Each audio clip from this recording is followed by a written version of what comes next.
how Okay. easy was it for you to develop that concept into what you have now? Okay. Okay. So experiences from while growing up, I had a church I went to. So there's a particular pastor that when I started, that pastor does, that is the way. That was his treatment those years. If you come late to church, he will either tell you to beat, he will beat you. And Kawe is okay, Kawe is okay, and he can even beat you. He will beat you and flog you.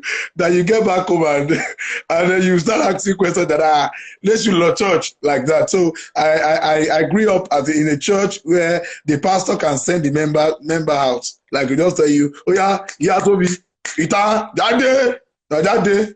And I grew up in a church that the pastor would call the husband and tell the husband that Baba Isaiah, ìyàwó ẹ̀ àjẹ́ ni. Ó wá bá mi ní àná, ọpẹ́lọpẹ́ Jésù láyé mi. These are true life stories. Very, very true. True life stories. I grew up in a church where the pastor can box the member. He will just box the member out. Mo ní kó jáde, the member will say that, ẹ fi mí lẹ̀, ilé bàbá mi ni mo wà. Bàbá ẹ̀ ló ra church sí mi ni. Bàbá ẹ̀ ló sanwó lẹ́bí. Mo ní kó jáde, ó ní ṣèbí church ni, ilé bàbá mi ni mo wà. Ilé bàbá mi ni mo wà. But I only see of churchy, so like that. So I just have to combine all of those experiences together, then to my personal kind of person. So like that. So of course, a few of some of our people that grew up in churches like that, when they see some relatable stories or relatable skits that might have done, they will start applauding us. I remember we never did like this.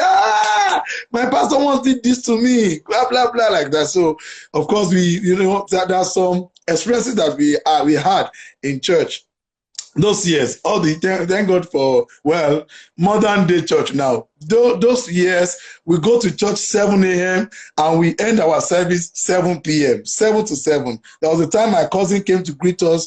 That was the last time he came. When he came to our house on Saturday and he decided to go to our church on Sunday. We started like 7, 8, 9, 10, 11, 12, 1. He started crying.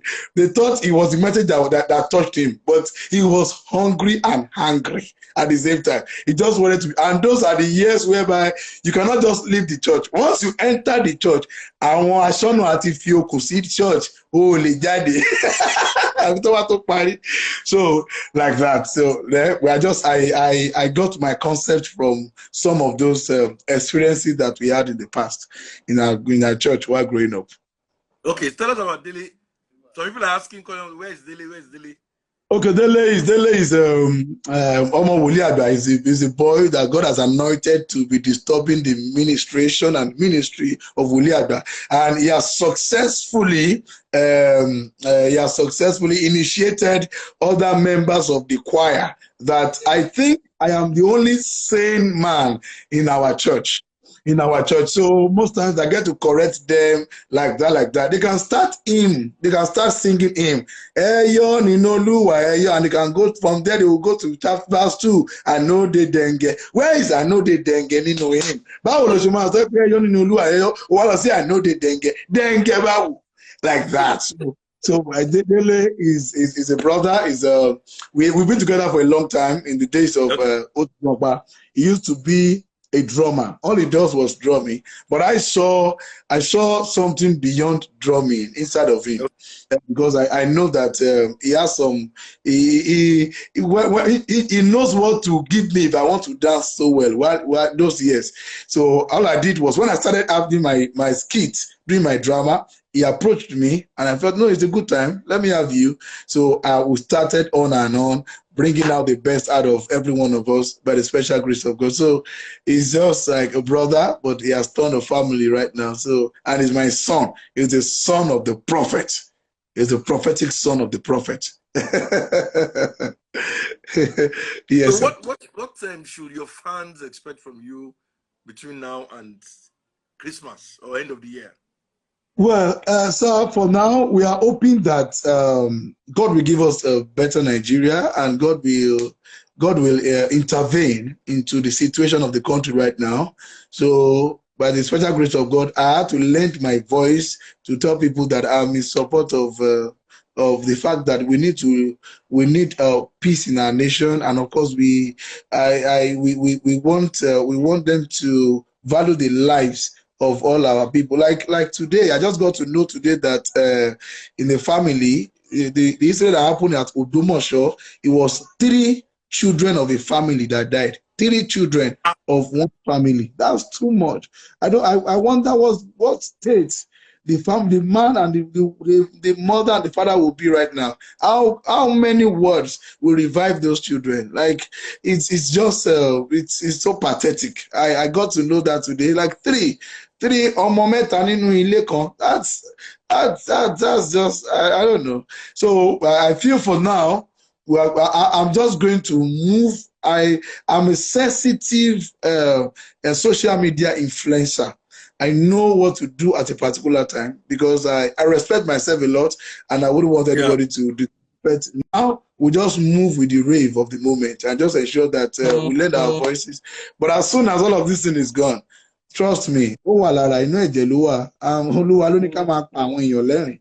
Ẹni tó bá kọ̀ tó náà ò ní rẹ́rìn, á fún 40 méjì péré ni, ẹ̀rín ayé àjáde. Àwọn ogun ọ̀run á ṣí ẹnu ẹ̀ àbí kán bẹ̀rẹ̀ sí ní oh God.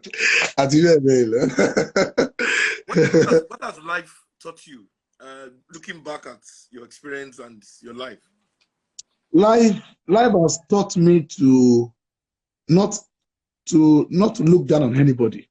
Okay. Not to look down on anybody. Life has taught me, because somebody that looked down on me many years ago, that when I didn't even know what was going to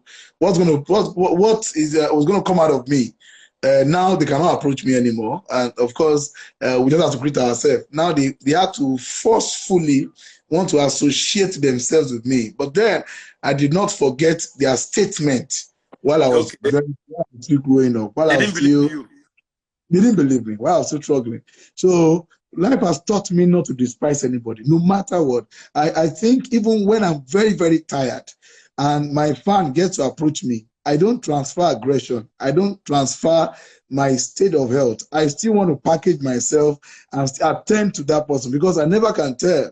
I at least the fact that I do not get to despise people and not look down on people even gave me the opportunity to marry my wife today. Because the day I was going to see my wife, it was her brother that approached me first for a picture. The brother approached me and said, "Please, can I take a picture with you?"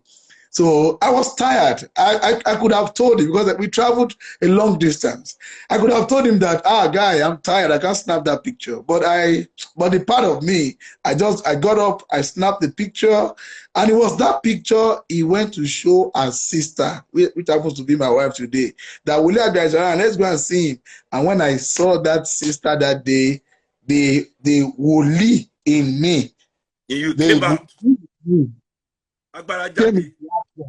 And then I started prophesying, "You are my wife, you are my wife, you are my wife." And he said, "Man, Olúwa." So that's so like that. So life has taught me not to look down on people. Life has taught me to always encourage others. Life has taught me to be consistent. I start with consistency in all that I do, because it is key. And life has taught me to be humble. I was telling somebody yesterday, I said, if you don't prostrate, you might not have your portrait on the walls.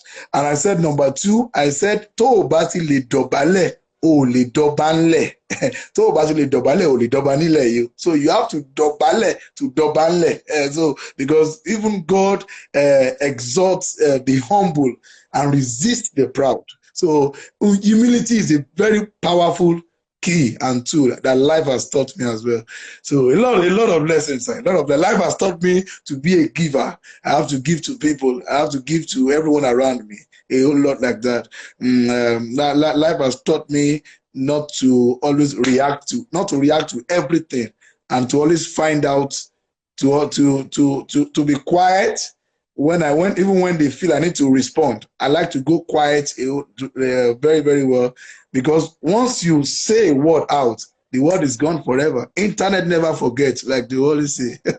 So once you say it, The recordings are there, so they wouldn't. You might have forgotten that you said it, but oh and only daddy you they give me. Oh, Shamanala, they give you. Sọ̀rọ̀ sókè.